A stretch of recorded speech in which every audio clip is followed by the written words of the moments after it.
श्री गोपाळ कृष्ण भगवान की जय। लीळा नंबर 72।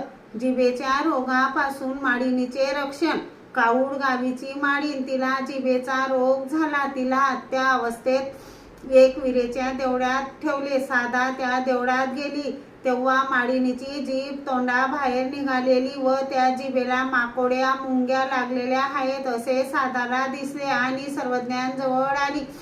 जी गरीब बिचारी माडिन, तिची जीभ एवढी तोंडाबाहेर निघाली आहे, माकोडे मुंग्या लागलेल्या आहेत। जी सर्वज्ञ म्हणाले, तर काय म्हणायचे आहे तुम्हाला साधे हो? ती म्हणाली, ती पुन्हा तसेच म्हणायची, परंतु विनंती करायचे धैर्य होईना। सर्वज्ञ म्हणाले, आणा पलीकडून वाटी। सर्वज्ञांनी वाटीत श्रीमुखातील पानाची फिंक घातली। सर्वज्ञ म्हणाले, याचा एक एक थेंब तिच्या जिभेवर टाका।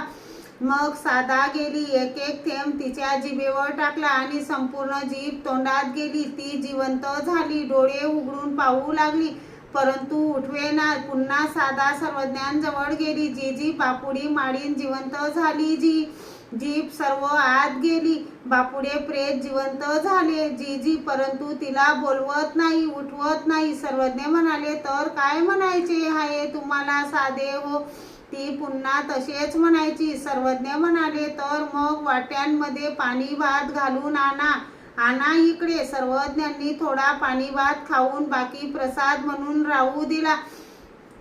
तो कृपादृष्टीने पाहून मग साधाच्या हातात दिला। सर्वज्ञ म्हणाले, जा कुस करून थोडा थोडा तिच्या तोंडात घाला।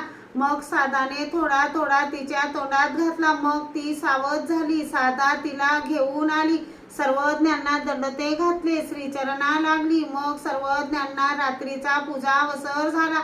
सर्वज्ञांचे जेवण झाले, गुन्हा केला, पानाचा विडा घेतला। मग सर्वज्ञ झोपायला गेले। बाईसांनी तिला जेवू घातले। सकाळीच तिचे नातेवाईक देवळात आले तेव्हा त्यांना ती तेथे दिसली नाही। कोणी श्राप प्रदाने नेली की काय म्हणून शोधायला लागले, तरी ती त्यांना दिसेना। मग सर्वज्ञांजवळ आले तेव्हा ती बसलेली दिसली। लोकांना मोठे आश्चर्य वाटले। सर्वज्ञांनी मेलेली माडिन जिवंत केली। श्री गोपाळ कृष्ण भगवान की जय।